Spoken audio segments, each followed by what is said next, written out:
Okay, so time to start.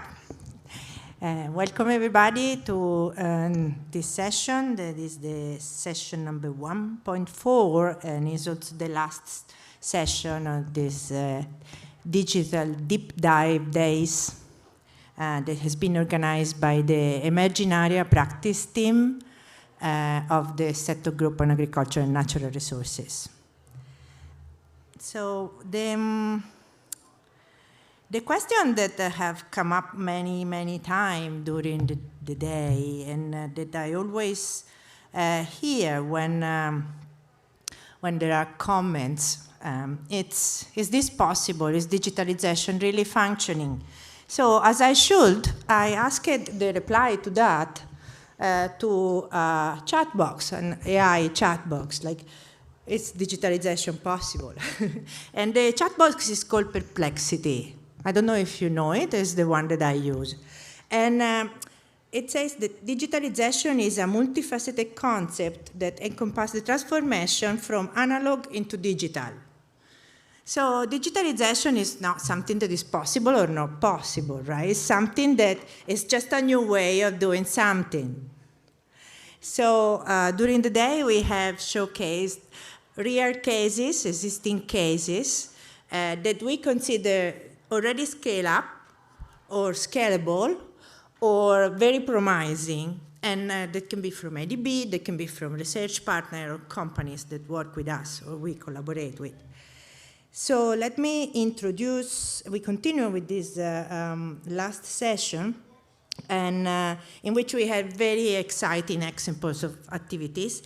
So the participants are the following one.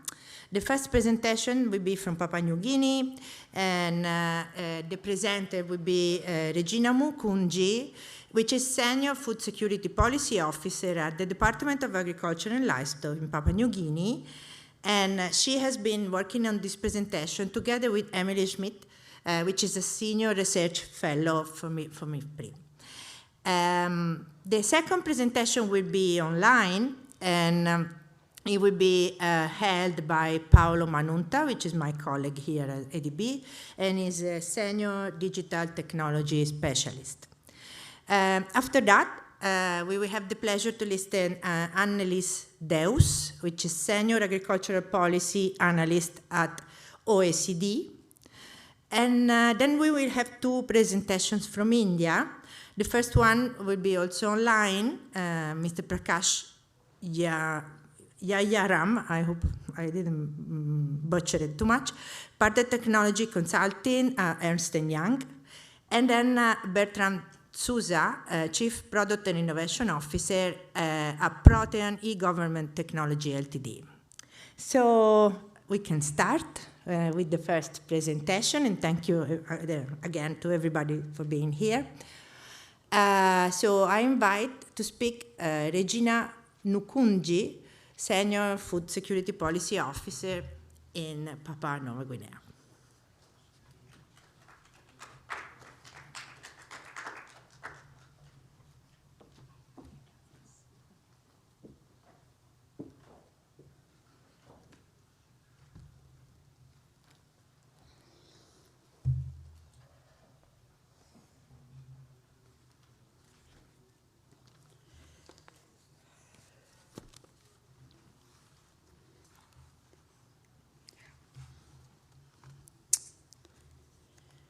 Good afternoon, ladies and gentlemen.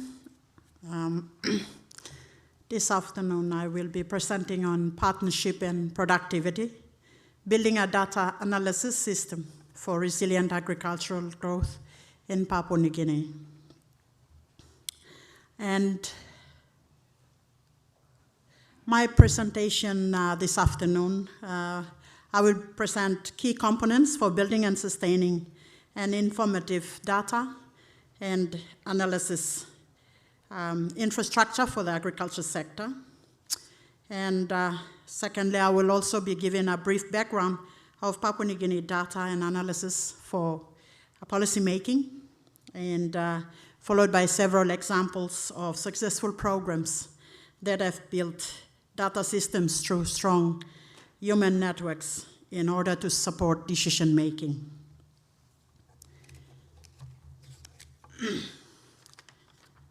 Now, so what are some key components for building and sustaining data systems to inform decision making? It's critical to have a medium to long-term partnership. It's not merely about building the data and digital tools to answer questions, but it's all about strengthening human interaction and connectivity to inform and utilize innovation data and digital tools. Now, the second component is to have a strong collaboration between all stakeholders, including across government agencies, donor partners, researchers, technology institutions, private sector entities, development community, and of course the end users. And final component is the capacity strengthening of building and enhancing the capacities of human network and institutions over the medium to long term. And I flipped over without, but those questions are the pictures there. It tells a story of family farming, subsistence farming in Papua New Guinea.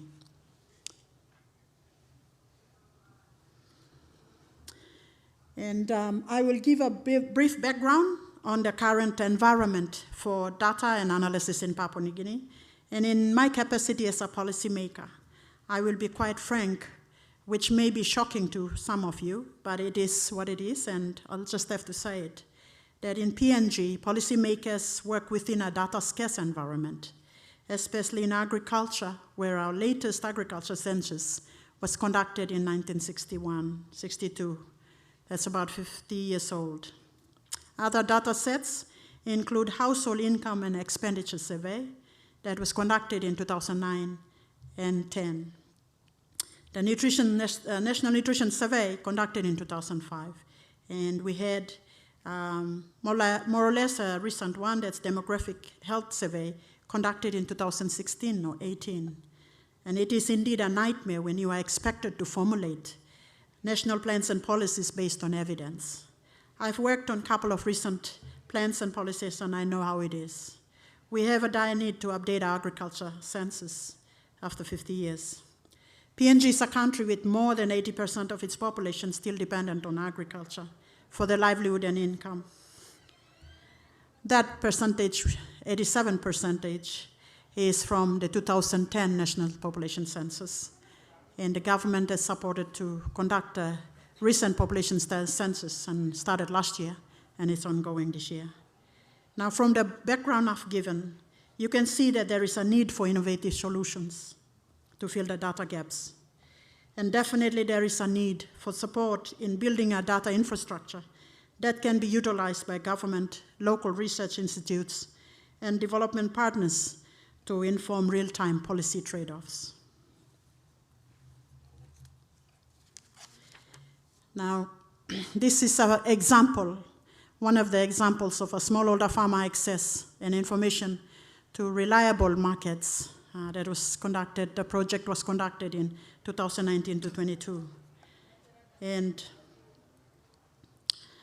this successful program has built data systems through strong human networks in order to support decision making.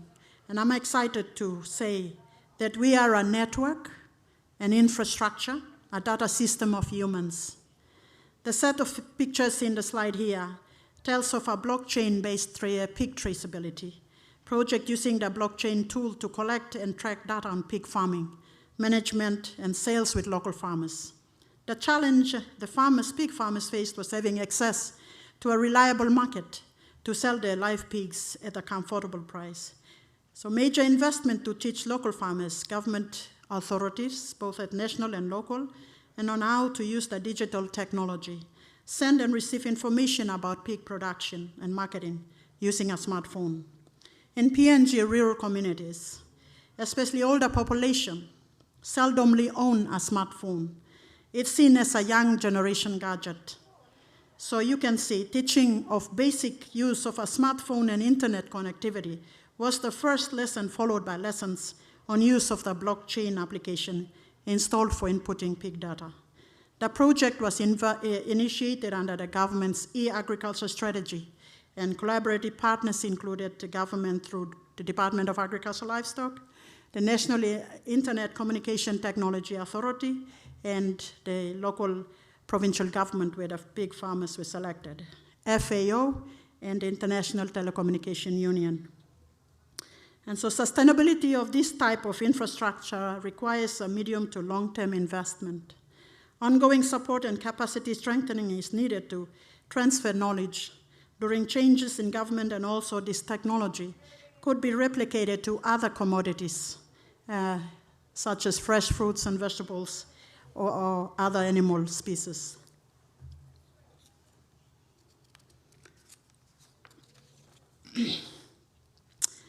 So another example was understand agricultural suitability to key farm systems in the Makam Valley is in another province, Lowlands province, and that was selected as a case study site. So the partnership was between the government of PNG, of course, Department of Agriculture Livestock, and then the Agency for Coffee Industry Corporation, the National Forest Research Institute, National Agriculture Research Institute, University of Technology, and then we had Grow PNG, and we had a CSIRO from Australia who provided the technical support. It was funded by ACR. And that is a current project, started in 2022. The project envisions to upgrade our current PNG resource information system to provide more specificity all the way down to the local level or ward and agricultural land use advice to farmers and investors. The picture is that of our first contact with our local communities to seek their partnership and collaboration before doing anything on the land. And as PNG, the land is owned by the traditional landowners. The community need to understand what is to be done before they can give their consent, and this is followed by soil sampling, testing, results made available to farmers and investors to inform them of the best or the crop to grow and the soil conditions. Such information is very critical, as land is a scarce commodity with a faster growing population, especially when our country is largely covered by 78% of forest, and only 11% of the land is for cropland. This project, again, a long-term partnership with CSIRO, ACR, was an essential element to support ongoing capacity strengthening for GIS and remote sensing analysis. Now, the other example we had is we had an important collaboration between IFPRI and PNG Fresh Produce Development Agency, another government agency. And before 2018, there were no publicly available real-time price data on food items across different markets in Papua New Guinea. While different agencies collected this data, there was no central database to report price trends in the country. This program has been a long-term effort to upgrade the data collection systems of food prices in the market, using tablet-based data collection. In doing so, IFPRI worked with price collectors to collect and measure food quantity data and the price in a systematic way. Local price collectors were trained on how to input and upload food price data into the tablet software. Then analysts at the Fresh Produce Development Agency were trained on how to analyze the price data. And they used this data to send price information to local farmers so that they are aware of market prices. Our food security cluster in the country uses this data to track food prices in the market and monitor food security trends. You can download the most recent data and use the interactive graphing tool at the website that is provided here.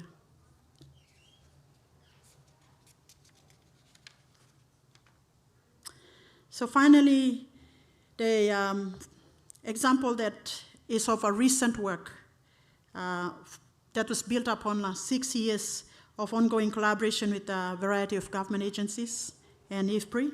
And given that we haven't had a household income expenditure survey since 2009 and 2010, which I earlier mentioned, So IFPRI recently implemented a rural household survey that has detailed survey modules on household consumption and expenditure, as well as other rural livelihood indicators. And that survey was conducted over 14 provinces. We have a total of 23 provinces in the country. And there were 270 communities selected to undergo that survey. This survey is the most comprehensive data collection effort to focus on rural livelihoods and consumption and expenditure trends since the last one in 2010 and 2009. The survey data is being used already to inform planning documents of different government departments and agricultural development programs. Most recently, we participated in a 2-week training session that used some of the survey data to simulate potential impacts on food security of a severe El Nino event in PNG. Since we are talking about digital innovation and improving access to data and resource, take out your phone. You can download this. Take out your phone and you can download this survey report using the QR code pasted here in the corner of this slide and below at the far end. I missed my slide, but that was. So, those are some of the officers that were sent to your IFPRI in Washington to analyze that data. So finally, for me to conclude, I'd like to stress again that we are a network, an infrastructure, a data system of humans. The digital data space is only as effective as those that invest the time and effort to use it, improve it, and maintain it. Medium to long-term engagement with a commitment to build capacity, trust, and partnership with local institutes and analysts is key to success. There are opportunities for Asia and Pacific Island states to learn from each other, collaborate, and partner on common challenges and objectives. These opportunities are easier to realize given the technological innovation and digital tools available. However, the foundation of success will be the human network that engages, innovates, and improves these tools to meet local demands and encourage ongoing engagement. And finally, for me to say that forums such as these are a great start for informing opportunities for future investments. And if you've got any questions for me later, I'll give it over to my partner, Emily, to do all the answering of the questions. Thank you.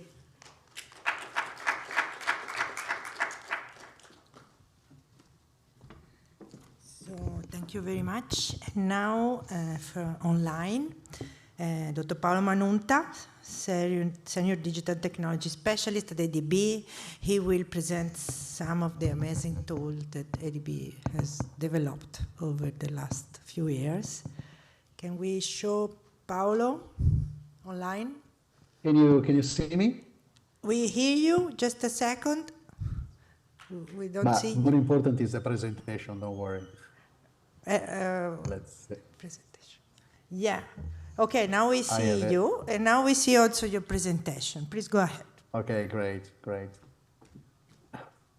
Thanks a lot, Monica and colleagues, for the opportunity. I will be presenting a cloud-based system that is allowing us to do massive processing of free and open data, mainly free and open data provided by the European Space Agency with the Copernicus constellation, but also by NASA through the Landsat and MODIS series. Okay, just setting up the stage, but not spending too much time on it. Why doing this? In Asia, we have 55%, according to FAO data. In 2022, we had a little bit more than 400 million of people affected by not enough food. So basically, we have a regional problem to be addressed, like with special technology. Let me see if I... Okay. A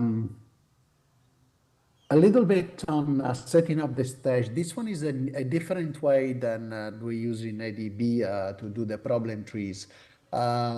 We can probably read or write chapters, books, and encyclopedia about the disaster effect due to climate change, but it's not the only one of the problem that's in our list. Economic factors, for example, they need to be considered in view of geopolitical situations. As you may recall, there is an important element in input data for agriculture. Scarcity of fertilizer has been spotted a few years ago due to geoinstability, actually. In ADB also we face other reasons, other problems. Especially in one country, we have been facing problem that there is a conflict, and then there is not enough to cause our headaches because there was also a drought. So we were called in to really use tools, digital tools, to see what is the effect of the drought, and mainly to prioritize on and support the human relief.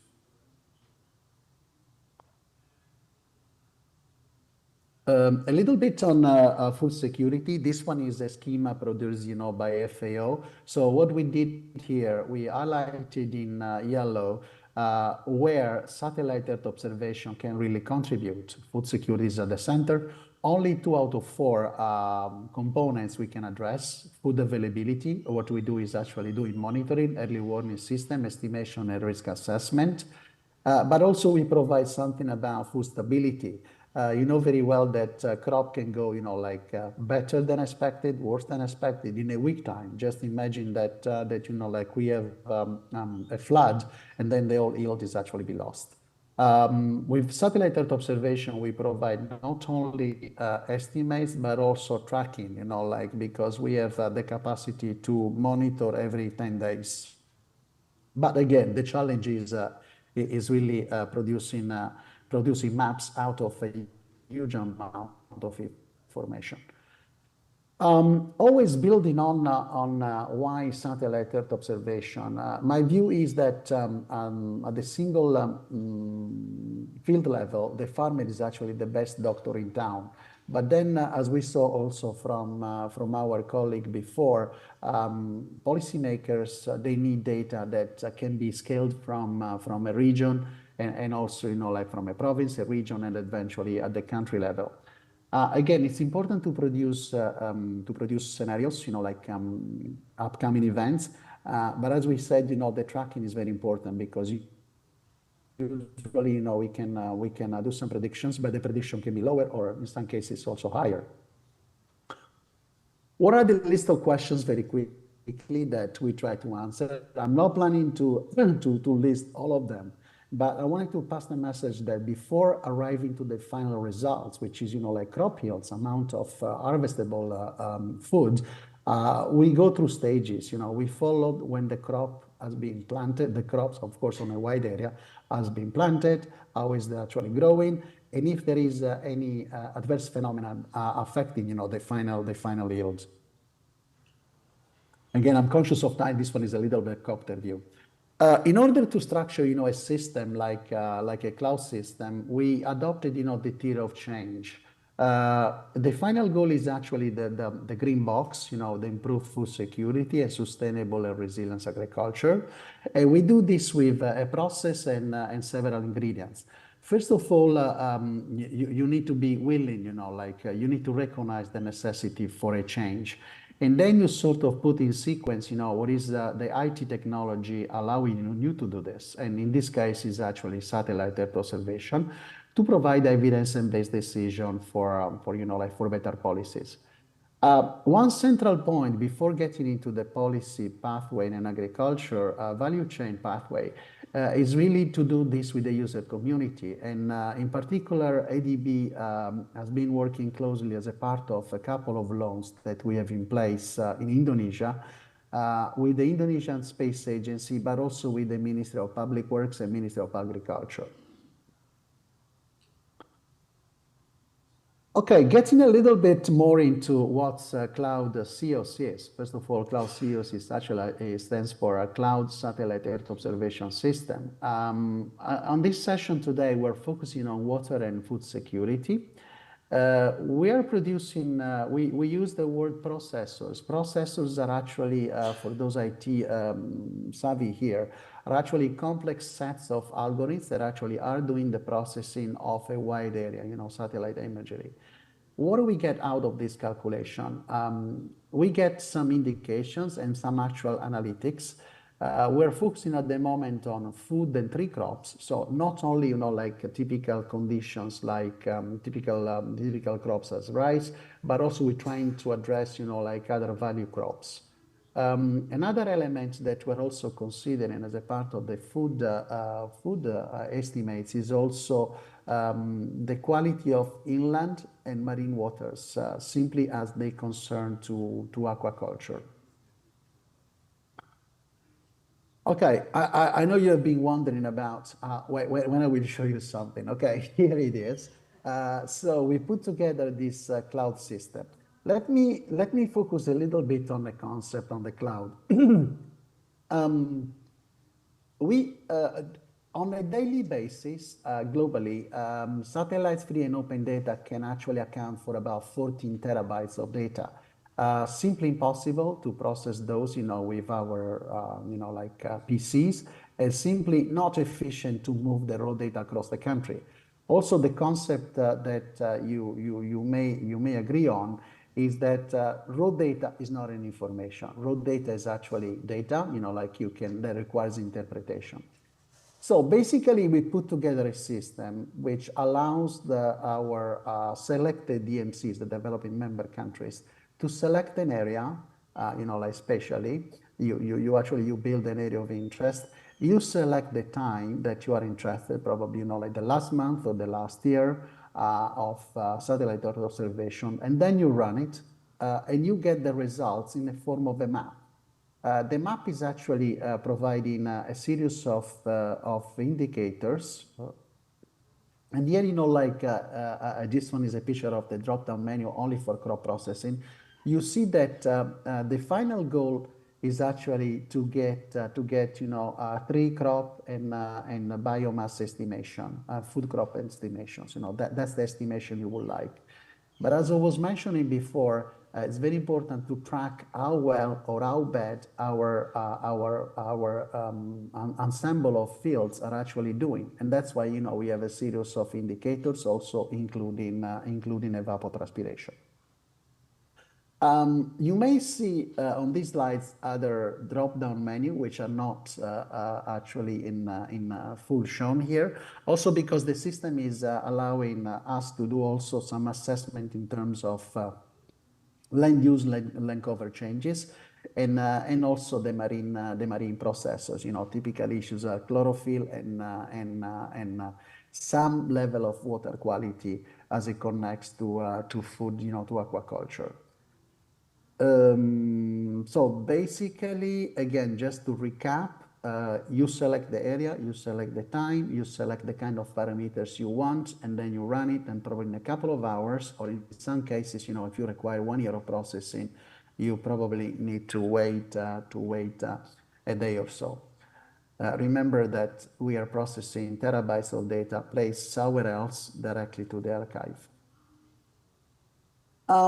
In these slides, I want to show you, the two inputs that we use, like in sort of a light blue, satellite Earth observation, we talked about that, but also the climate data.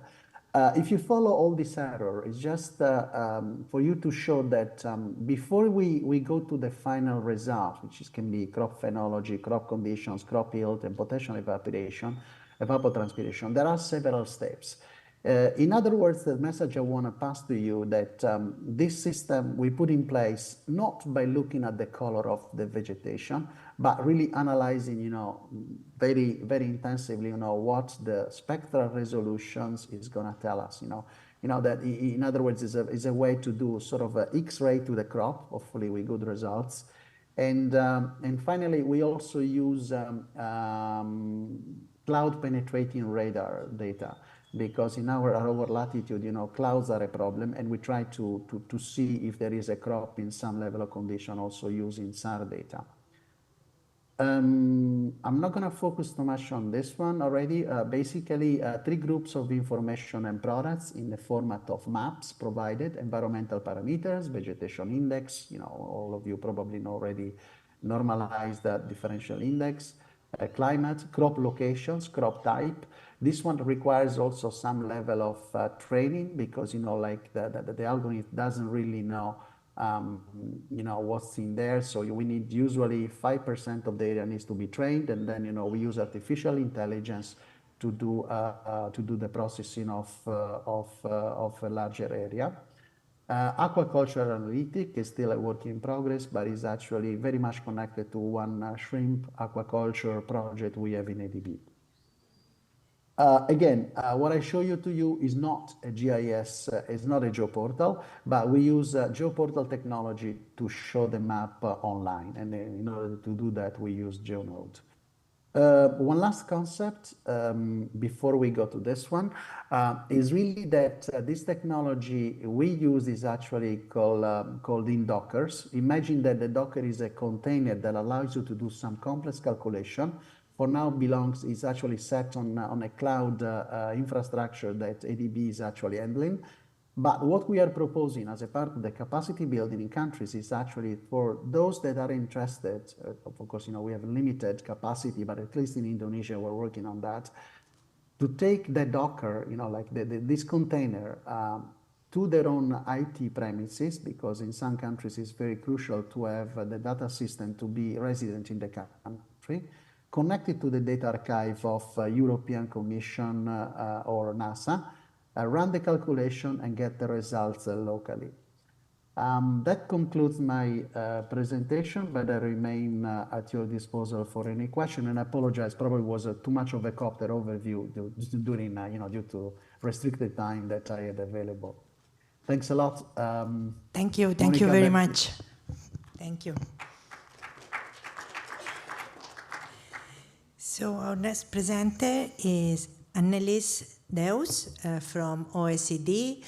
She was initially supposed to be here in person, and then she couldn't make it, and I jumped on the chair and said, but you need to do your presentation anyway, because it's a very innovative presentation that it's very interesting. So Annelies, are you there?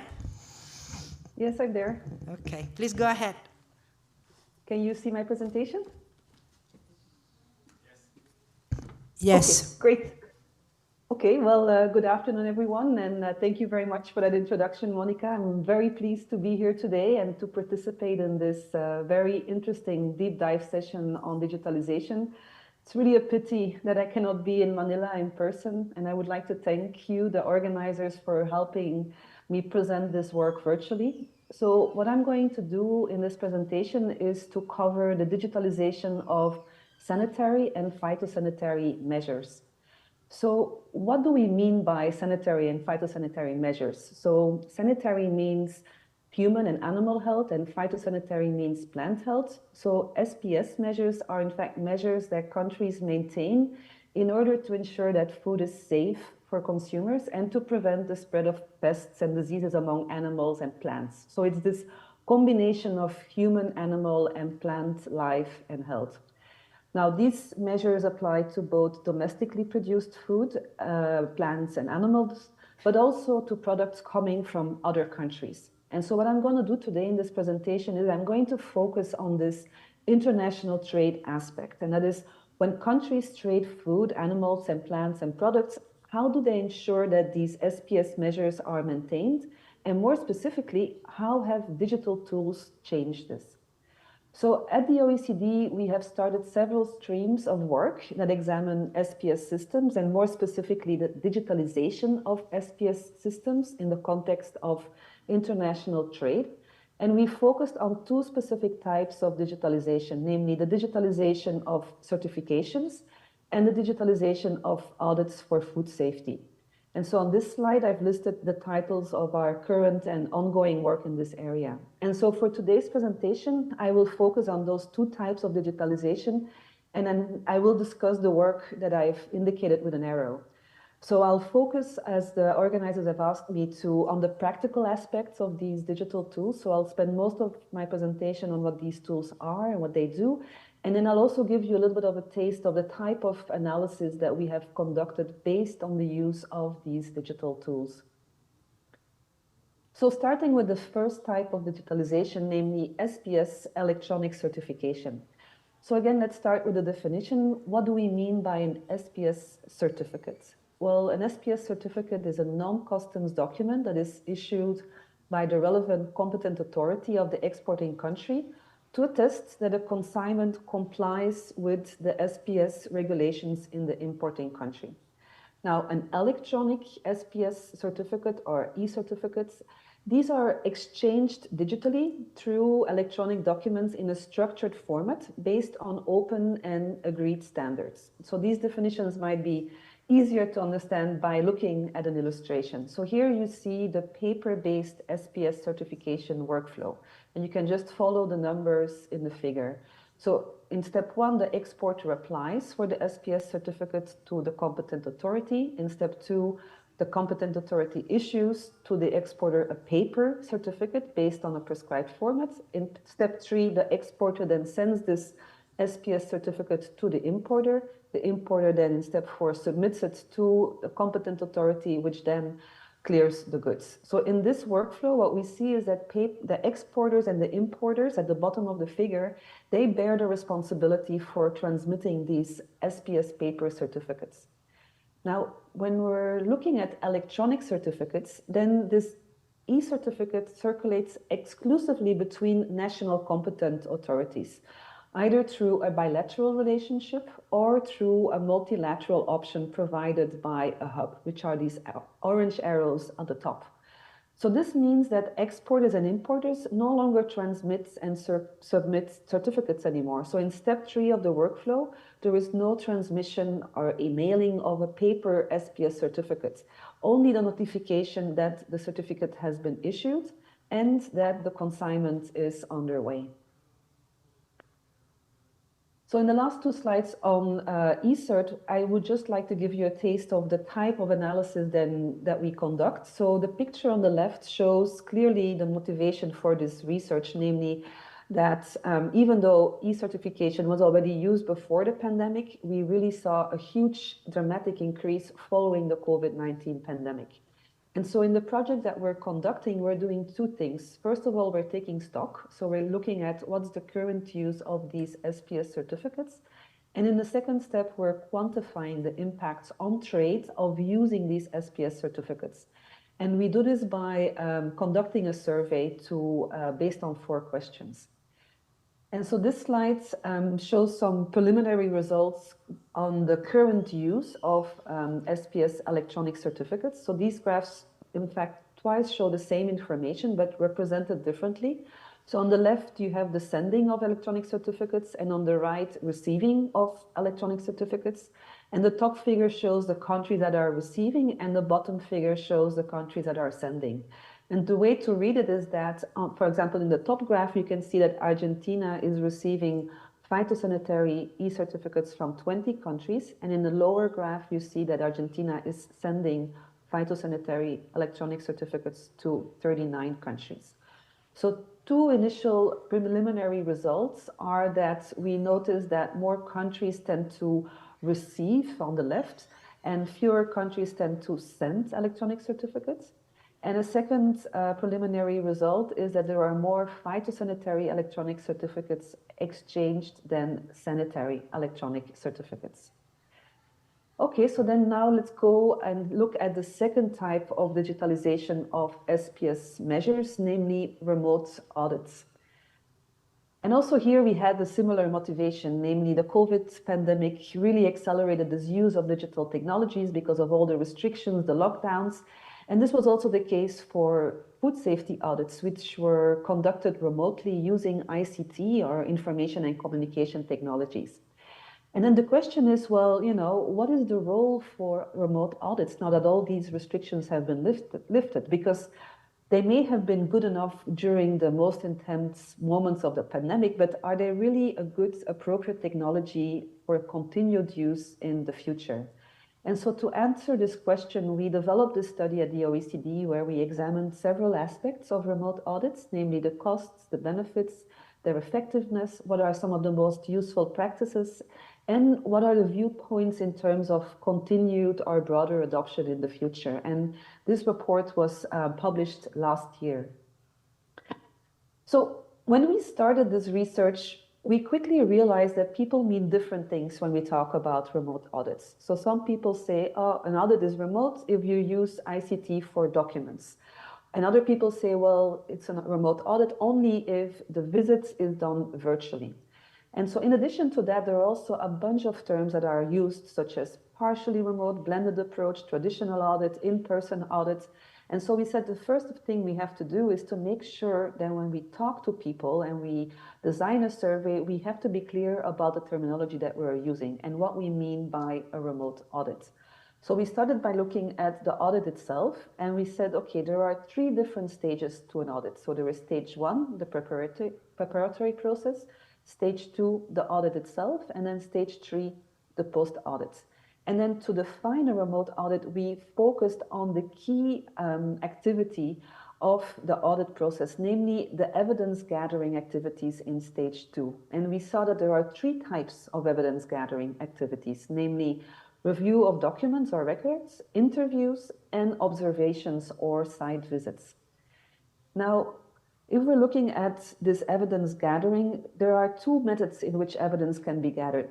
So first of all, it can be gathered using non-remote methods. So this means that documents are reviewed using hard copies of the documents, interviews are conducted in person, and then to visit a site or an establishment, the auditors physically travel to the site and inspect and audit the physical site.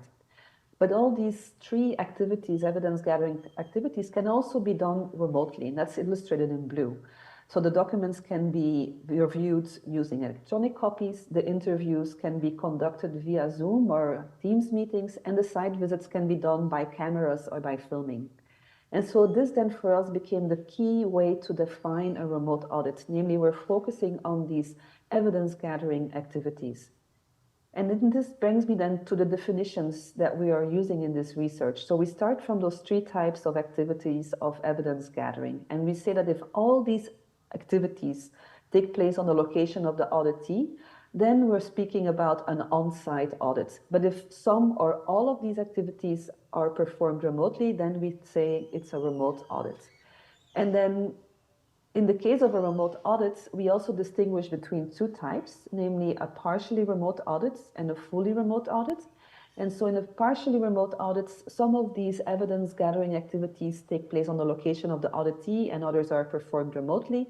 And in a fully remote audit, all of these evidence gathering activities are performed remotely. So let me now turn to the findings of the research. Our interviews showed us that the use of remote auditing was mainly a response to the pandemic disruptions. Something that we quickly realized is at the most basic level, there was a lack in shared definitions and what constitutes a remote audit. And if you want to start talking about costs, benefits, effectiveness, it's really crucial that you are using the same technology. So that's why in this report we propose this new terminology based on how evidence is gathered. A third thing that we noticed is that the technologies that are used for remote audits are pretty basic, often just a smartphone and a video conferencing platform. And fourth, from our conversations at the time, we noticed that the level of existing formal policy guidance, standards and guidelines was very limited. And then a final finding was that there was a widespread agreement in our interviews that remote audits were likely to become more efficient over time. Now, when we compared then remote audits versus on-site audits, a first finding was related to the structure and the sequencing. And we noticed that remote audits are more disaggregated and iterative in time and in space than on-site audits. Another thing that we noticed is that remote audits require more document analysis than on-site audits, because in a remote audit, they tend to send a lot of documents electronically because it's much easier. And another thing that we did is that we did a survey, and in this survey we compared remote audits to on-site audits in terms of costs, expressed in time, people, and money. And what we noticed is that in terms of time, that the remote audits were more demanding than on-site audits in terms of time in that first stage, at preparatory stage. So because of all these documents that were sent electronically. In terms of cost of people, we noticed that remote audits required about the same amount of people in both stages. And in terms of money, the remote audits cost less. In terms of money, especially in stage 2, so the audit. And that makes sense, right? Because the auditors are conducting the site visits virtually. They're no longer traveling to the sites. And then my final slide is on the effectiveness about the remote audits. And so when we looked at all the respondents of the survey, we noticed that more than half of the respondents considered that remote audits were less or much less effective than on-site audits. Then if we split the results between the fully and the partially remote audits, we see a remarkable difference in views on effectiveness. And we see that nearly 60% of the respondents said, well, fully remote audits are less or much less effective. But if you're looking at partially remote audits, then 60% thought that they were as effective as on-site audits. And finally, we also compared the auditor view with the auditee view, and we noticed that auditors tended to consider remote audits to be less effective than auditees. And then we also had a question about the support for continued use of remote audits. And we noticed that in the end, the majority of people indicated that they support remote audits, but only for certain situations. And so in the interest of time, I'm going to stop here, but looking forward to the discussion and the questions. Thank you very much. Thank you very much. And so you can imagine if OECD is doing that, what would happen if Asia was able to do this kind of technology for the trade between countries, ASEAN or something. Okay, so now we have the first one of the two presentations about the system that's called AgriStack. ADB is supporting the development in India. And the first speaker on this is Mr. Prakash Jayaram from Ernst & Young. I'm not able to, I'm sorry, I'm butchering your surname, okay? Can we see the presentation of Prakash online? I'll present it, Monica, if that's okay. Yeah. No, but wait a second. Now we are waiting for your presentation to appear. Now you are in the screen. That's already something. And yes, you can start. Thank you very much.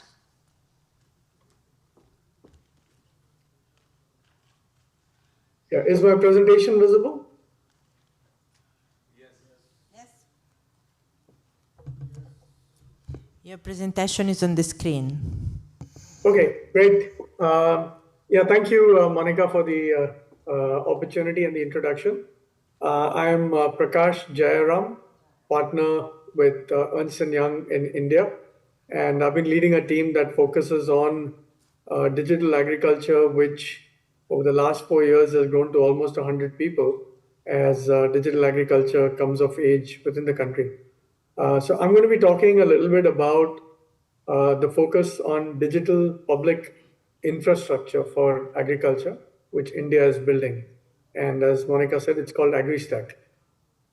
So, you know, I wanted to just spend a little bit of time on our initial approach to solving problems in agriculture. And I think in most countries, this is how we start, right? We recognize that across the agriculture value chain, there are various problems to be solved, you know, and many of these problems are common in the global south or the developing countries, as we're now referring to them in the context of the G20 and other international fora. But there are various problems that exist across the value chain, from sowing or plantation, cultivation, production, harvesting, storage, processing, distribution, agriculture, logistics, markets. And there are a variety of very specific solutions that people come up with to address some or a few of these problems. I'm not going to go into those problems, but I just wanted to move ahead. And in India as well, when we started about 6 years ago, in fact, ADB was the first to provide me an opportunity to think about using technology to solve agriculture in the context of an engagement that we did in Cambodia. And in 2016, actually, almost 8 years ago now. And we started our work using all kinds of new and relevant and recent technologies, like using remote sensing, artificial intelligence, weather forecasting, blockchains, market analytics with time series, various kinds of applications of artificial intelligence and machine learning, time series analysis, geotagging, geospatial analytics, etc. And we realized that as we started using all of these kinds of solutions, in every instance, the challenge was that where is the data? Where is the good, high quality, near real time, granular data available for these technologies to use to solve the problems? And in most of the developing countries that we encountered, the data simply isn't there, or it's not at a consistent level of quality. It's not there at a consistent level of recency. It's not there for a geographical coverage which can be classified as uniform. And therefore, we started looking at, over the last 2 to 3 years, a very different approach to solving problems in agriculture and digital agriculture, an approach called digital public infrastructure. And I'll explain a little bit about what this is, but essentially it enables government service delivery and public-private partnerships. So what we're doing in India is we're building this digital public infrastructure for agriculture, and the government is doing this to enable ecosystems of services. There are two main infrastructures. One is AgriStack, which I will explain in more detail in this presentation. Another was Krishi, or farming DSS, or decision support system, which is a geospatial digital platform which aggregates multiple geospatial layers. AgriStack, as I will explain, is primarily around 3 registries and various other supporting registries. Now, this digital public infrastructure, in turn, is supported by some key foundational interventions, like a digital crop estimation survey that provides real-time crop yield estimates, and geotagging of various schemes that rely on land, and various interventions that actually deliver subsidies to the farmers, and then mapping the soil and its fertility. And using these foundational interventions and the digital public infrastructure, an ecosystem of various services, not only for food security, but various other purposes, can be developed. Right, so I'll talk a little bit about AgriStack. Right? So AgriStack is an ecosystem for facilitating the digital services, delivery of digital services.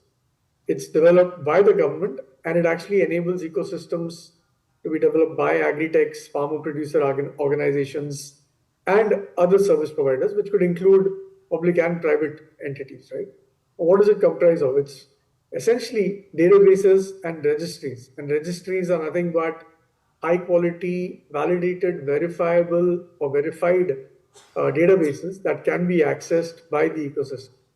It is a set of data standards which ensures that anybody that connects to this ecosystem adheres to and complies with those standards.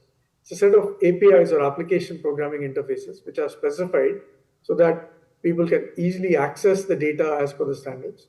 It's a set of policies for data sharing and data collection that ensures that it is, data is privacy protected, that it is only available to authorized users for authorized purposes, etc. And it's a set of government IT systems, both at a central government level or a state or a provincial level. In most of the countries that we deal with, agriculture is actually, the policies for agriculture are set centrally, but the execution and the operation of these policies and the collection of data is usually at a state or a provincial level. So It's IT systems at multiple levels, at a central level and at a state level, and a regulator or a set of regulations that enforce all of this, right? So that's what the digital public infrastructure largely is. And just as a quick aside, India has been working extensively on creating digital public infrastructures. The most famous amongst them so far have been Aadhaar, or the unique identity system for the country. And it has enabled services like UPI, or the unified payment interface, which enables peer-to-peer or person-to-merchant payments using QR codes and mobile phones. So digital public infrastructure has now become an ethos or a way of solving problems in a large scale. And this is what the digital public infrastructure for agriculture, or AgriStack, looks like. Now, it's also about taking an empathy-driven, farmer-centric approach to solving problems, right? So at the heart of this is the farmer, a disadvantaged woman farmer, who's provided an identity, which in India is authenticated against Aadhaar, and it's authenticatable with a single sign-on or a e-know your farmer, so you can identify farmers reliably and easily. It's a set of assets that are verifiable and non-reputable for the farmer, which is their land and the crop that they grow. And these are offered up by digital signed artifacts, which I will show you some examples of. And finally, these enable through the APIs digital transactions, which again enable opportunities via open networks, giving the farmers access to markets, inputs, credit, advisory, and various government schemes. So at the core, what kind of questions does the AgriStack answer? It answers whether someone is a farmer and who is a farmer. It answers the question of what crop have they grown and in how much area have they grown, and what land have they grown the crop on, and where is this land.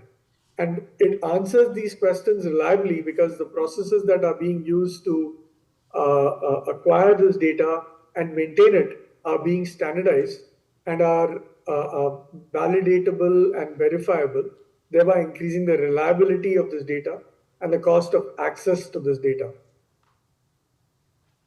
So what it is then there's three core registries of AgriStack, which is the farmer registry, where farmers will have a single registration in their lifetime. And this digital identity that the farmer gets will give them easy access to services. If you know someone is a farmer, you can easily give them subsidized seeds, fertilizers, credit, etc. And these are linked, the farmer's identity is also linked to the georeferenced village maps, which identifies the locations and the boundaries of their farmlands precisely. And this in turn is fed into a digital crop survey, which creates a crop zone registry every season. India typically has two main seasons, Kharif, which is the monsoon season, and Rabi, which is the winter season, and a third summer season in case there is adequate water left over. But every season you would have a crop survey being done and linked to the land and the farmer. And this then becomes a single source of truth for the crops grown. And this is actually done with physical inspection and proofs. Now, these three core registries are also supported by various other supporting registries. Now, you may ask, what are these? These are essentially master data standards. So, for example, there are 300 crops which are largely grown across India. And these crops have been contributed by various states in the federal structure. And those are being tracked across the country. These crops may have different names in different regions, but it establishes a common vocabulary across the country so that a buyer in, let's say, an urban location in Mumbai can identify a pineapple as a pineapple, and that the pineapple that is grown in the northeast of India and called ananas locally can still be recorded as ananas, but it establishes that portability of vocabulary. Similarly, we are standardizing various supporting registries like seeds, seed dealers, fertilizers, pesticides, the agriculture research centers, and these registries are being standardized. The data in these registries is being standardized by a set of committees, and they are contributed to by the stakeholders in the ecosystem. Some of these are also external, like non-banking finance companies, banks, or farmer producer organizations and service providers. And this ecosystem of various government committees across different ministries is again available to the entire ecosystem to use. So by enabling this data standardization, we catalyze the interoperability and we accelerate the development of ecosystems. So another important component of this is what we are calling a unified farmer service interface. So this is essentially a definition of data standards and a set of APIs or application programming interface. So this green ring that you see actually will bring together the Ministry of Agriculture and Farmers Welfare at the central government level, the states or the federal agriculture departments. It also brings together other ministries that deal with farmers like fisheries, animal husbandry, and it lets them contribute and access data, or other state government departments like revenue. Land in India is a subject of the revenue ministry or the revenue department, and land and agriculture obviously are very closely related. But by defining a UFSI specification, Bert will actually explain some of these technically. But this brings together contributions and access to data across various ministries like fisheries, irrigation, food and civil supplies for procurement, etc. Eventually, private sector will also be co-opted and various other government agencies like research agencies. All of them access a standard data definition and a data specification and thereby catalyze the ecosystem. So I'll give you some examples. Right? So this is an example of a farmer registry, right? Where you have a farmer ID being given, which is deduplicated using India's unique identifier Aadhaar, along with their name and demographic details, photographs, their locations of individual land parcels and their extents in hectares. This is verified data that is actually verified by the revenue department, and it is integrated with land records. So each time there is a mutation or a change in the title, the farmer registry gets updated as well. Going to the crop survey. So a digital crop survey is actually done by somebody, a surveyor, who takes a mobile phone and an application, walks into the boundary of the parcel of land, takes a picture, identifies the crop against the standard crops, and takes a photo that's geotagged, timestamped, and enters the area of that crop that has been sown. Now, the challenge in India is that farm sizes are small, typically around a hectare, and even these are multi-cropped. So satellite images are not very accurate, and with 300 crops, the digital NDVI and other signatures don't really give you good results.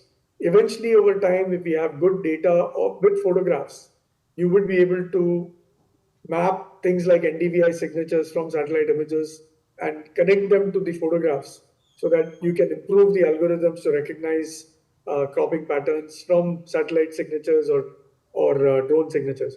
But we are building this data set for crops sown on each of the fields, and it's an estimated 600 million pictures, 600 million fields where pictures will be taken every season by farmers themselves or by surveyors that are appointed by the government. Right, so this is how it will look eventually once a crop survey has been completed. This is an example of a village in the northern state of Uttar Pradesh, where photos of rice or fallow area or sugarcane or pearl millet or bajra or non-agricultural area in some cases or mango orchards are taken. And these crops are identified against a standard crop, and the hectares or the area of that crop for each farm is plotted. And at a village level, you get an aggregate area that is sown. So that's the crop sown estimates. Of course, from a food security perspective, this doesn't give you the yield. It only gives you the sown area. Yield estimates are statistically derived, and you can actually derive how much the food production is from the crop survey as well. So, two views of this. At the state level or the provincial level, each plot-wise data will be available in the state. And at the central federal government level, you get an aggregate area of a crop sown at each village. So you can still estimate production. And this is to preserve the federal structure of agriculture where the states have the jurisdiction over the farmers, their land and the crops. Whereas the central government still needs it for food security planning, for procurement planning, etc. So both purposes can be served. And a variety of use cases, as I will go through in a bit, will also be enabled through this, right? Now, one of the other fallouts is that a golden record of a farmer is also buildable in AgriStack. So you know the demographic information of the farmer, the locations of each of their land parcels along with their area, the crops that are sown along with the photographs and the area of the crop that has been sown. And that is also available season by season. So you can actually establish a cropping pattern of each farmer. And as Bert will explain, all of this data is privacy protected through consent managers and only accessible with consent to authorized central government, state government, or other seekers of this data. Farmers will also be given digitally verifiable credentials that identify their crop sown and their identity as a farmer. And this QR code, which is here, actually is a signed, encrypted set of data that they can take to a bank and get a loan, or they can take to a procurement center and avail of the minimum support price or the price support schemes which have been established in India for food security.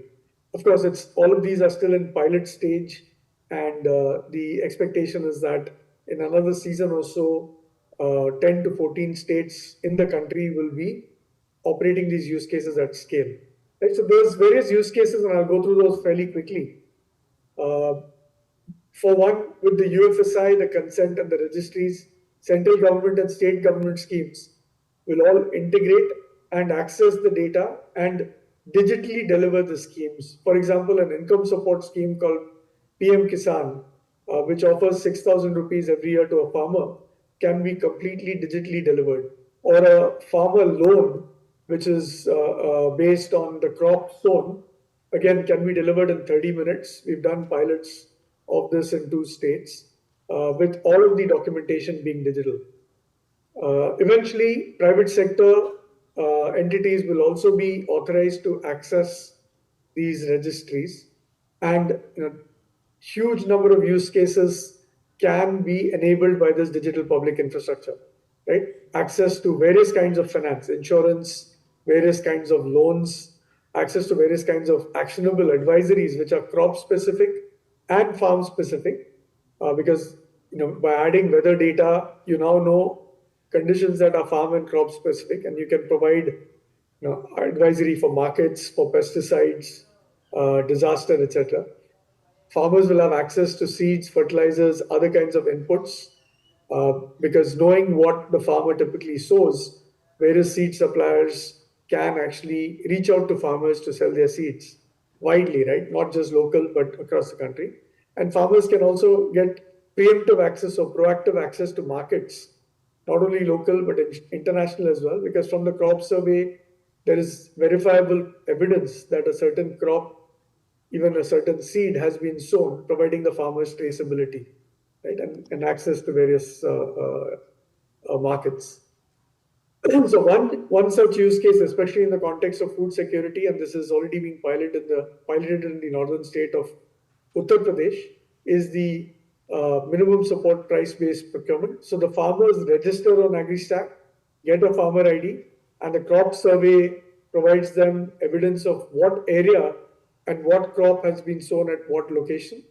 And by adding the yield estimates which come from different sources, you can determine what is the estimated production for the farmer from the farms that have been linked to the farmer.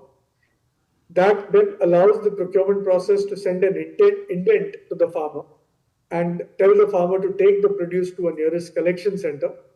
When the farmer goes there, they just need to provide their ID and the crop zone certificate, and the product is transferred to a warehouse, and the payment for that production is directly sent to a bank account that is linked to the farmer's Aadhaar and ID. So this entire procurement process is digital. It provides proactive signals to the farmer as to where they need to take their produce, thereby making it more convenient to the farmer. It also gives better production estimates and better purchasing estimates for the food security. There's a few other use cases as well, that fertilizer subsidies can be better managed, providing better optimal use of fertilizers, improving climate impact, and soil. Sorry, Prakash, I need to ask you to speed up a little bit because Yeah, I'm done. This is the last slide, right? And similarly, we talked about the income support scheme. So as I mentioned, we have planned a variety of use cases. At this point, we are building up these registries. And in the next 2 seasons, we are expecting that the registries will be available in more than half of the country, enabling these use cases going forward. I'm done, Monica. Thank you. Thank you very much. So, ladies and gentlemen, imagine what is this meaning, right? Meaning an entire registry of every single crop in a country of 1.4 billion, in which, thanks to this registry, farmer can assess credit in 30 minutes. Yeah. So to follow, because we are so enthusiastic with this thing that we are doing in India, we think that we also want to explain you a little bit more from the technological point of view, in this case. So I call this time in person Mr. Bertrand Souza, which is Chief Product and Innovation Officer at a company called Protein E-Government Technologies Ltd, and will explain the technology behind AgriStack.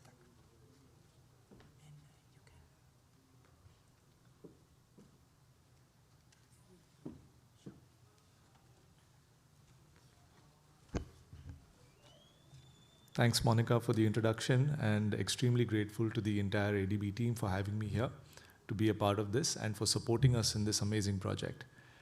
So I'm the Chief Product and Innovation Officer at Protein. I have multiple teams helping me to digitize multiple sectors in the country. So what we do is extremely infrastructural, creating digital public goods or digital public infrastructure and unlocking digitization across multiple sectors that you see there. Just a quick snapshot into the kind of scale that we operate at as a company and the areas where we have seen digitization in India already take shape. And Prakash already called out in the previous session some of the numbers that India has been actually getting global kind of credit for. As an organization, we have been doing something like more than 500 million people interfacing for various products across taxation, across pension, and across identity. And this cuts across all of the sectors that I showed you in the previous slide. It's also interesting for us to know that the government's vision has been focused on digitizing more. So while we already have so much happening, how do we digitize more and create new sector digitization plans? That's when the concept of open networks and open digital ecosystems shaped up a couple of years ago. And AgriStack for us fit extremely beautifully into that scheme of things. So I've called out a couple of other sectors on this slide, but I will not go into that today. We've also built a cloud and infosecurity services business, which supports a lot of MSMEs and small businesses to come onto cloud, which is a made in India stack. And we also have a data stack, which we are looking at unlocking value on top of a lot of these DPIs. So we're not just focusing on creating the infrastructure, we're also looking at creating value for participants in the ecosystem on top of that infrastructure. On the AgriStack itself, Protein has been the core technology partner, working very closely with Prakash and his team. And what we have been able to achieve till date is pretty remarkable in under a year. We built the core AgriStack registries, which I'll go into a little bit more detail. The UFSI that he spoke about, which is the Farmer Service Interface, is basically an interoperable protocol. And without having this data definition or interoperable protocol, imagine India, a very complex country with so many different states, all speaking different schemas. And it is absolutely impossible for someone like a lender or a bank or an advisory startup to be able to consume data and ingest it in a standard form. So this became a very core kind of problem to solve from an information symmetry view. The consent manager is something which is also extremely unique because we realize with data comes a lot of responsibility of how do you protect the farmer. Today you have a lot of agri-techs pulling data from various parts of the ecosystem with no consent at all. And that's extremely disturbing to know that in a world where data is only going to be more and more, how do we design this right from the start itself? And that's something which we have done remarkably well. So a little technical busy slide, but just to help you understand the complexity of what AgriStack is all about. If you look at the extreme left, you basically look at the ingestion of data that comes in from states. So being a federated architecture, every state government will of course have their own farmer data. It sits there. You have data coming into this first block, which we have called out as a state level AgriStack tool, where the data is then further processed and sent in this unified format to the center block, which is over there. And that's where we have the magic of AgriStack coming into play, because there's no data of the farmer that's being stored in the central piece. It's only stored at the states. But the blue block that you see at the bottom is where the actual API stack is made available to the entire ecosystem. So if there's a lender or if there's an agri-tech company seeking data about a farmer, they can just come in through a unified interface and say, please feed me this data, here's the farmer ID. I will go into a little more detail subsequently, but just to explain the core block on this slide, which is the Universal Farmer Service Interface, Prakash touched upon it. It really solves for 3 registries today, which is your farmer demographic database, your land records, the crop survey, which happens in periodic cycles, and also the georeferenced village maps. So these are the 3 large core registries which have actually been standardized in this initial phase. A lot of the supporting registries that he spoke about are currently going to be ancillary to AgriStack. Looking at the data ingestion architecture, extremely simple. These are the 3 registries that I spoke about: farmer, crop, and maps data.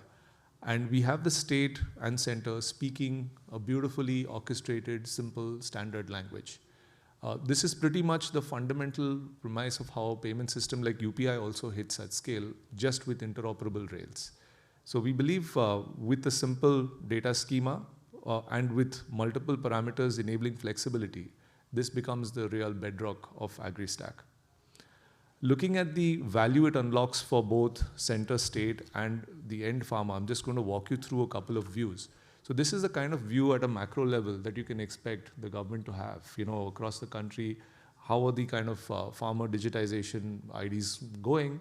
What's the status of surveys? What's the status of crop zone? And all of this trend over a period of time is also something they can just view at the click of a button. And it's that simple. You also see a state level drill down where you can get, at a center level is across the country, state level is for the state. Again, you can look at multiple drill downs, multiple data cuts. At a state level, you can also see from a data ingestion perspective, how is the data flow working? Because there is complexity to data. Data is not clean. Data has to go through multiple stages of filtering it down, especially when you're building something of this scale and complexity. So there is visibility that they have at every single level to see what's going right, what's going wrong, what's successful, what's failing. A lot of this is all dummy data, but it just shows you the output and the power of the output that it delivers both to the government and to the states. So this is how survey, and Prakash touched upon this in his last presentation as well, how the crop analysis can really help show which particular kind of crop is actually flourishing in which part of the country, what's the density, and so on. Again, just another visualization. It's just unlimited number of data cuts that we have been able to pull out of the data that we sit on at this point of time.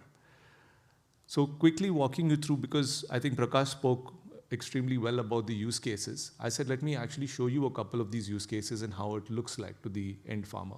And I'm going to start with a very simple but the most popular use case which I expect, which is going to be lending. So imagine the very first screen on your left where the farmer comes in with a unique farmer ID, which is something that the AgriStack will generate for him or her. And this farmer ID goes into the input form of the lender's application. The farmer selects the state consent manager, which is the state he's associated with.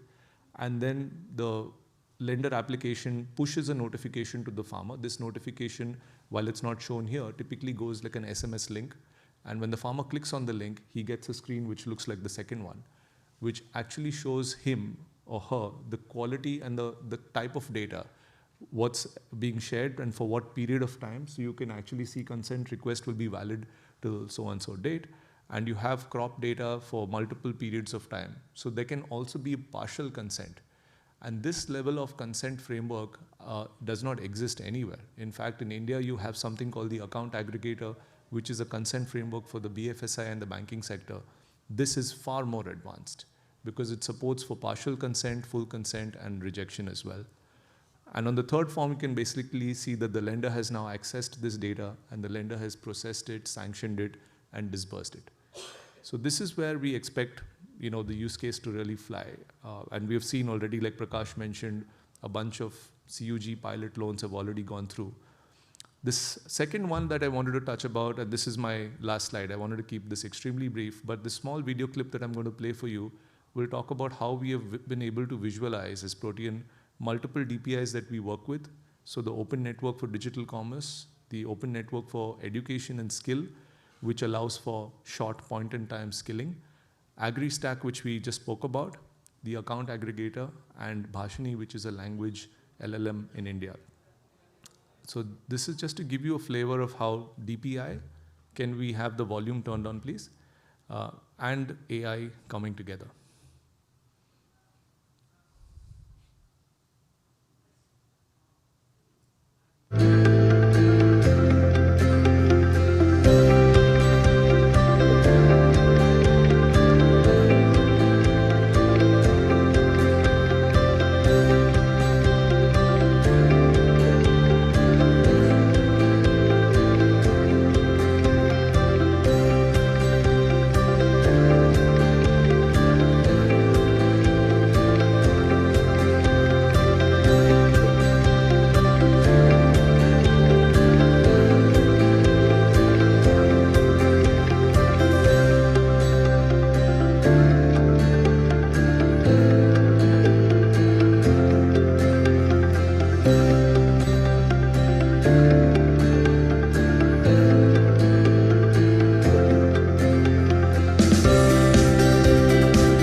Thank you so much.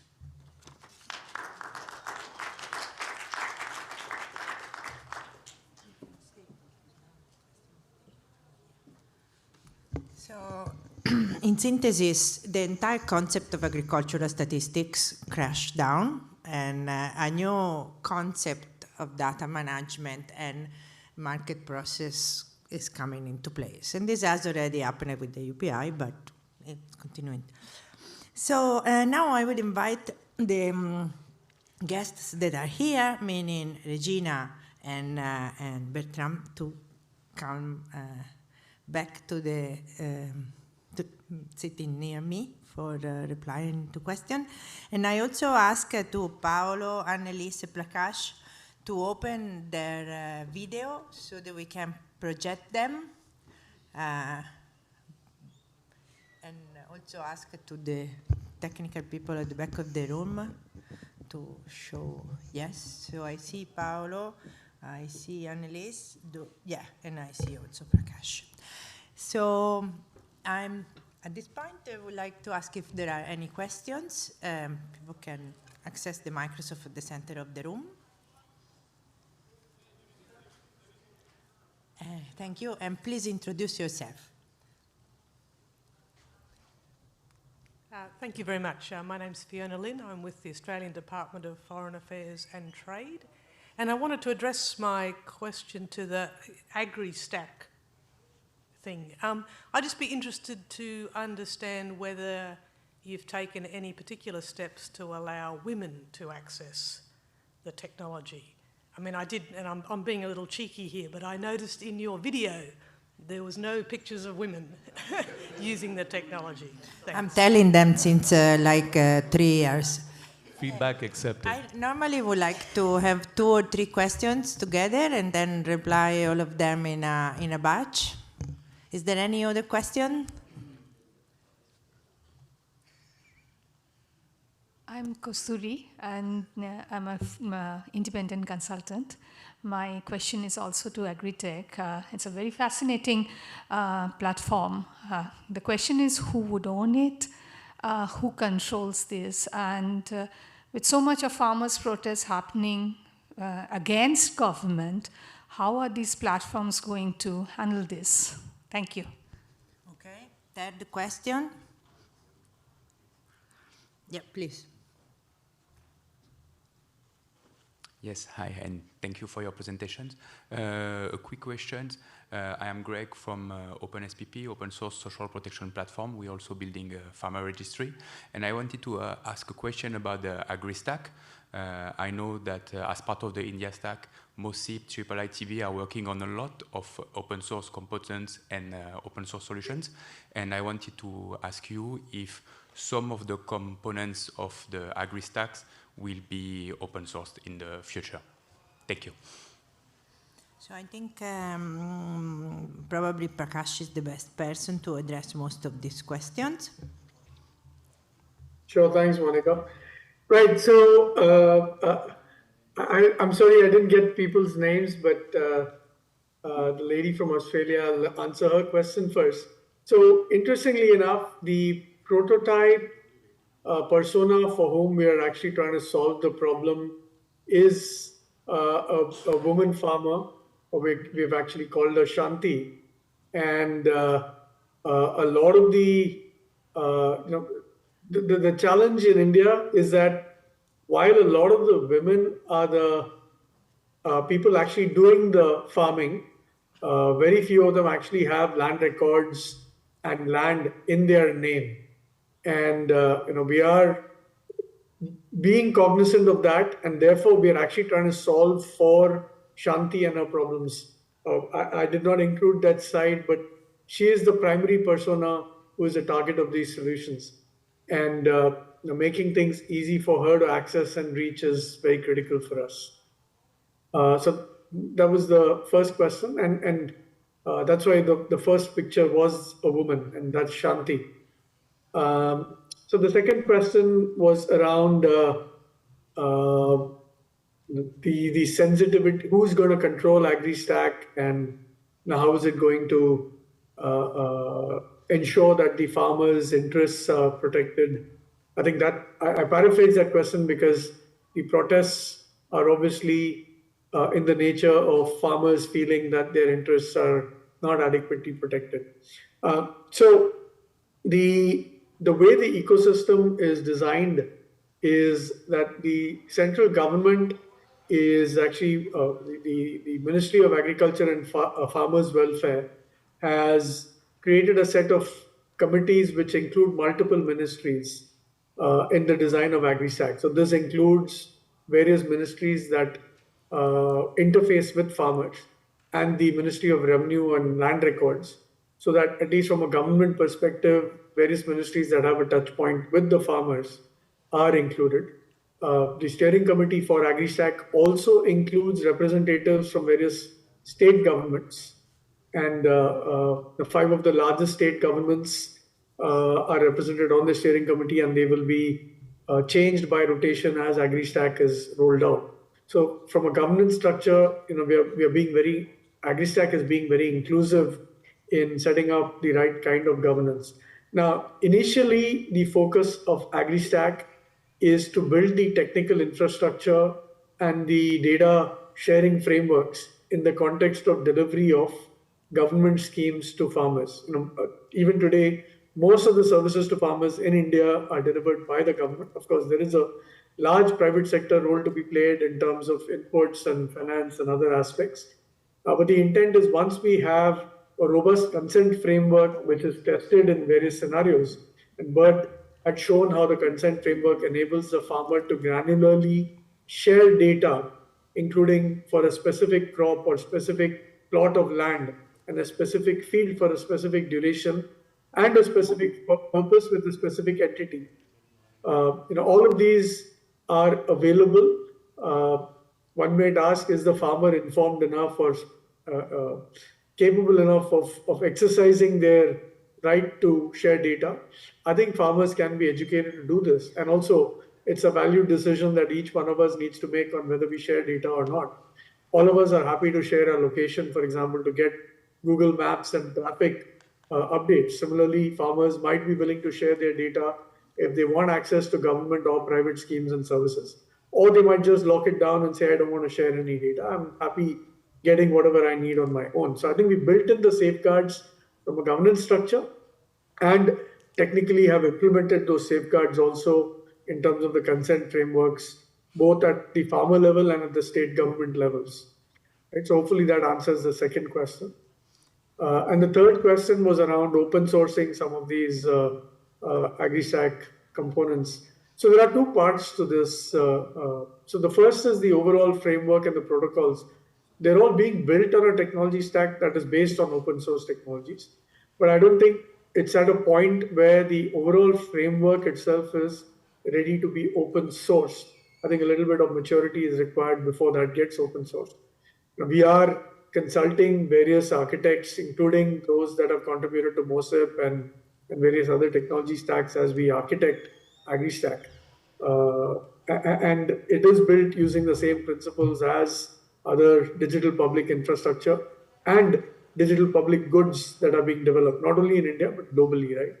And specifically as part of AgriStack, there are various reference applications that we are building. For example, the application that builds and manages the farmer registry or the crop survey applications. These are being initially open sourced to the states who are the collectors of data. And they are free to either use the applications as is, or they are free to change the source code and tailor it to their requirements, or they are free to incorporate pieces of the source code and applications that they have built themselves.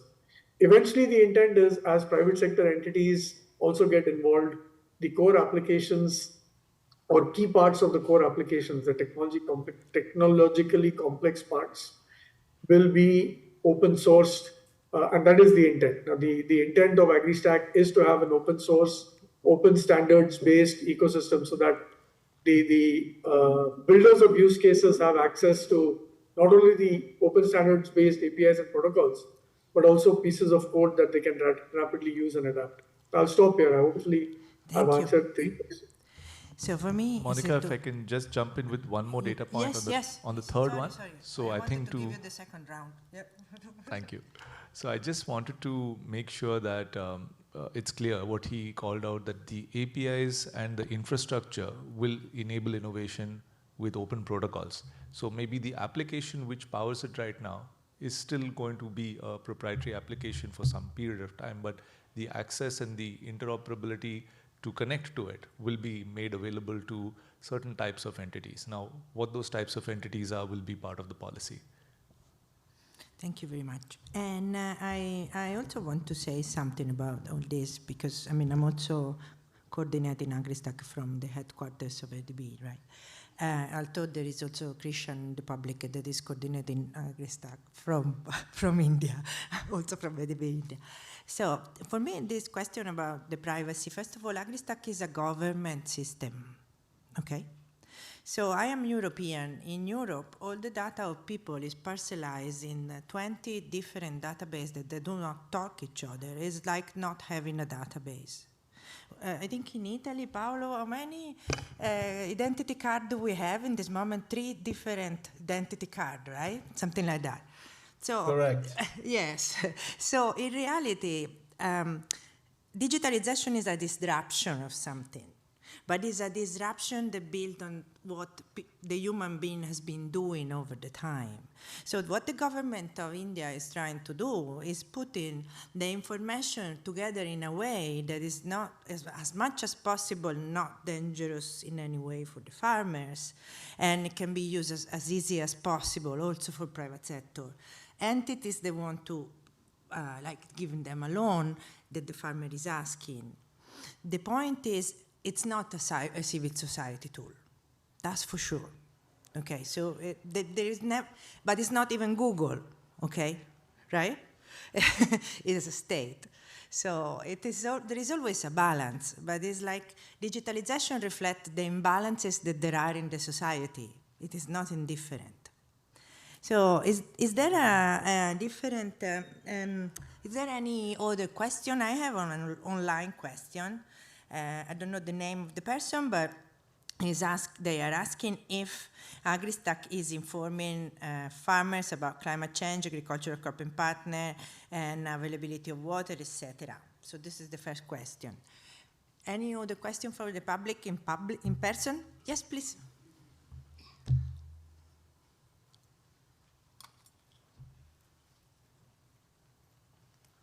Thank you for the opportunity. I've got this question of the very generalist sort on equitability and sustainability aspects of enterprise. What's the feel of panel when asked about a good balance between state capitalism and private enterprise? Thank you. Can you reply to the one of the climate change, please?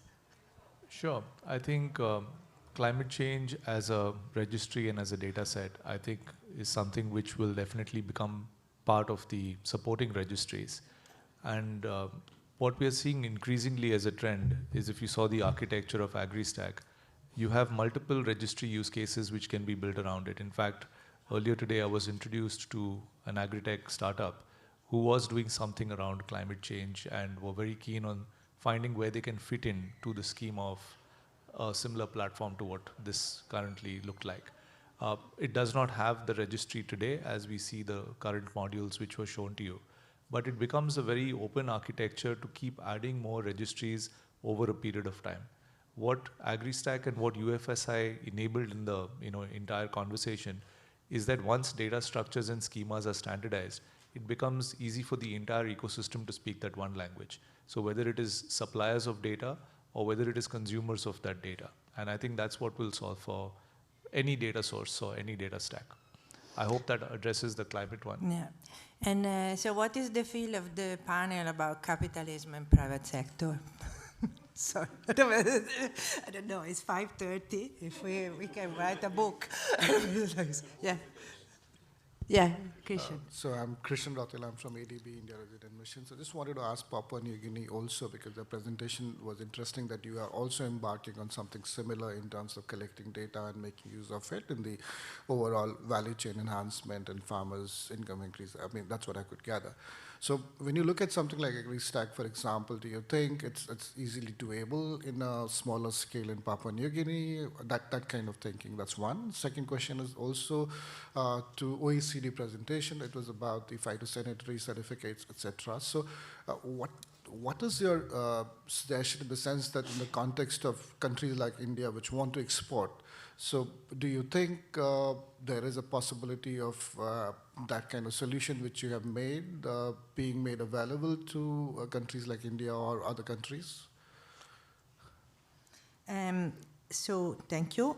I think we cannot left a question completely unreplied. So before giving space to Regina and to Annelise to reply more seriously to the intervention before. So I don't know what is the feel of the panel, but ADB is a bank. Banks are created to loan money. And we have tools to loan mostly to states. Our budget goes mostly to sovereign states.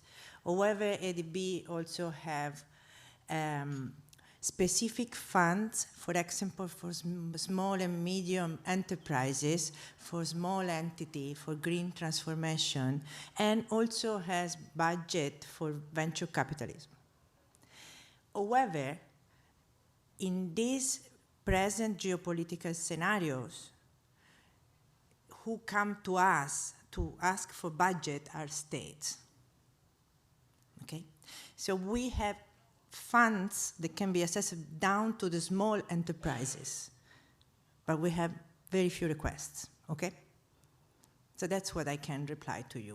We have been assigned a role, starting from the Bretton Woods Conference after the Second World War, World Bank was created, and then in 67, ADB was created in a similar way. That's our role. Regina, can you reply to the question of Christian?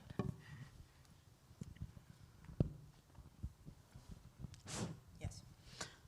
Thank you. Yes, I was very, just looking at the advance, in the AgriStack presentation, and thinking back of the project at a scale that compared, but it is very interesting, and digital technology is now the way going forward. And looking at, the young generation, having a mobile phone, everybody, they just don't look up, they look down at their phones going around. So, this is the way going forward. And also, I also in my presentation, I mentioned about, the agriculture survey or agriculture census, that we have a 50-year gap, and the solution would be the doing it digital way. And they have already gone way to register, the population in Papua New Guinea. It's just 10 million. There's 1.6 billion, and they are able to register the farmers. And so that's a very large scale. But it would be really good to at least extend that kind of, into try to probably at a pilot stage, maybe for a commodity per se, so that at least we can see how we can tap into using digital technology to probably do maybe a coffee survey using a digital technology, and also registering coffee farmers. So, it is very interesting, and we would like to maybe have this kind of technology be applied, but to start off in a pilot way, maybe do a one commodity at a time. So yeah, thank you. Thank you. They are really trying to disrupt the idea of having something that photograph agriculture as static. They want to see what it changes in the field every 5 minutes, more or less. This is their ambition. Okay, Annelies, can you reply to the other question, please? Yeah, it would be my pleasure. Thank you for the question. So the question was asking whether these electronic certificates could also be used in other countries and OECD countries. What are the possibilities? And in fact, I quickly went over it in my presentation, but there is this solution called the ePhyto hub, which was developed by the International Plant Protection Convention, the IPPC. And so they have this hub where countries can exchange electronic certificates. And if you as a country, especially for developing countries, if you don't have the infrastructure to produce and to receive these electronic phytosanitary certificates, so this is only for phytosanitary, not for sanitary, then they have this system called the GENS, the Generic ePhyto National System. And so countries can connect to the hub using these GENS. And so some countries might have their own national electronic systems, and then these GENS allow all countries that don't have a national system to produce or to send or to receive these electronic certificates to still do this through this hub. So the answer is yes, especially for phytosanitary certificates. It's possible for developing countries to start exchanging those using this ePhyto hub. Thank you. And Kishan, there are certain countries that want to do it with ADB already. I am also already in discussion. We can also talk later. So we are already in delay. People is complaining with me, so we need to close. We like it or not, the discussion is very interesting, but we need to close. And so thank you for your presence. And yeah.